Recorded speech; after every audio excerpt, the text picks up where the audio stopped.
Graeme, I have to say, I switched on yesterday and I saw the scoreline, Newcastle 0, Manchester City 1, and I thought, oh well, it looks as if Manchester City are going to hit the straps and do a job in Newcastle. Not true. What a fantastic show Newcastle United put on. A 6-goal thriller, and they settled for a point apiece, and not for the first time. The home crowd at St James's Park more than played their part. And are we beginning to see, there are all sorts of questions coming out of this morning. Are we seeing signs that evolution can eventually turn into revolution for Newcastle? Can they be domestic top 6 disruptors, Mr. Jordan? Are they going to be in there? You and I have got a decent bet on with each other. I say they will. You said no, they won't make top 6. We'll see in the fullness of time. But Eddie Howe said afterwards, this is the kind of thing I'm looking for. There's no right or wrong approach. There's just an approach that fits you and your team at that moment. I think for us, where we want to try and get to, I don't see the top teams sitting off and sitting deep. The majority of top teams around in world football are very aggressive, progressive and brave, and I think that's the model that we're going to need to have long-term success, I believe. So hopefully that's a display of promise of what the future can look like, but there's no guarantee with that approach that you're going to be successful. It's very hard to be. The constant need for improvement is there in our game. We have to improve a lot to get to Manchester City's level. We're still in the process of growing and developing, but some promising signs.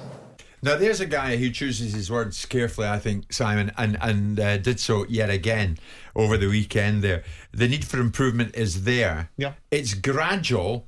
I think they're going to inch towards that top 6 area. I think they will inch towards it. Well, as Graeme will attest to, it's very easy to choose your words when you've put out a performance against arguably the best team in Europe and came out of a game with a very commendable result. I mean, he could have been disappointed because they were winning 3-1. He's realistic enough to know that the margins between Newcastle and Manchester City are probably still quite extensive. I think, you've seen a game at the beginning of the season where there's lots of buoyancy, lots of effervescence, and you've seen someone in St Maximin that's able to rip teams to pieces when he feels like it.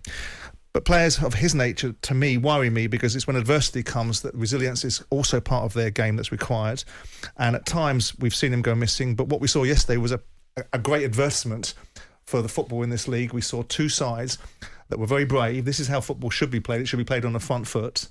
But Newcastle aren't going to play all season against sides that are going to be as open and as brave as Man City. They're going to play against sides that bank up, that make it more difficult to break them down. But what you saw was a great advertisement for football, a great advertisement for the Newcastle project as it's going, and Eddie Howe is in good nick, so he's probably right to be calm and lucid in his thinking. Yeah, Eddie said afterwards it might have been different if we'd lost Trippier. A lot was made of that, Graeme, and De Bruyne was not happy with the nature of the challenge. It was yellow, it was reviewed. Should it have been red? Should it stayed as red? What's your take on it? No, I think it was a yellow card. I think it was cynical, 100% cynical. No player would like to be fouled like that. He was never, unless he falls awkwardly, De Bruyne, he's not going to injure him by tackling that. It's a trip by Trippier, and for me it was a yellow card. Yeah, more than that. Yeah. What do you think, Graeme? You know this club, you know this part of the world. Do you see them as domestic top 6 disruptors this season? I think there's a real chance. There's a feel-good factor up there right now. Yesterday, when teams are playing Liverpool or Man City, I have to throw even where they are right now, Man United, there's no team talk needed. All the players are bang at it. When the fixtures came out, June or July, players in different dressing rooms will be looking to those 3 games. They are the scalps you want. So there's no motivation. I think for Newcastle yesterday, they were fabulous on the front foot, pressed. Once they went a goal behind, the chances they had. I mean, Almiron's got a sitter on 6-7 yards out. He's got to tap it into the net, place it into the net. They are definitely on fire at the moment. There's a feel-good factor up there. The crowd are really with them. They're enjoying the football they're watching. Sam is 100% correct. You won't be playing a team like City every week. 2 reasons. They will be against teams who are now saying Newcastle is a good team and will be cagey against them, and it's where they've got the players to open teams up when they come up to St James's and sit there and try to nick results. But Newcastle are definitely going in the right direction. Yeah. And I don't see it with Another thing you have to factor in, I think if they get a sniff, if the people who own that club, which and I'll say it again, I'm not one that thinks they should be in our football, the owners. That's for another time. But I think if they get sniff of where they're going in the right direction, they will go again. They'll spend money. Yeah, I agree. I may have said this last week, Jim. Saudi Arabia doesn't play second fiddle to anyone. No. Well, that's the thing. The expectation level is immense in that part of the world, Simon, because they know the nature of the wealth of the owners. They know that something good is happening. But I think the antidote to that has been the 13 years of what they felt they've had. So what they got this moment in time is a feel-good factor. Now, it's been brought to the boil, and you've got to manage that expectation. What Eddie Howe is doing very well is being very calm and not getting carried away with it and trying to suppress expectation, trying to suppress the idea that they're going to break the bank and spend money like they've gone out of fashion. They will when the time is right. They've bought sensible players. The players seem to be very much together. They're on the front foot. So the momentum they're currently under, 3 games in, when the sun's shining, everyone feeling pretty good about themselves, is there to be seen. We will see. A World Cup comes in the middle of this season. We don't know how that's going to disrupt. We don't know how good players are going to go away, come back injured, or come back from a bad World Cup demoralised. We don't know the landscape. I still think there's some yards for Newcastle to do. Other sides are going to have to really drop off, and we know who they are, the Uniteds of the world, to give Newcastle that opportunity to be inside the top 6. But what it is it's good for Newcastle fans.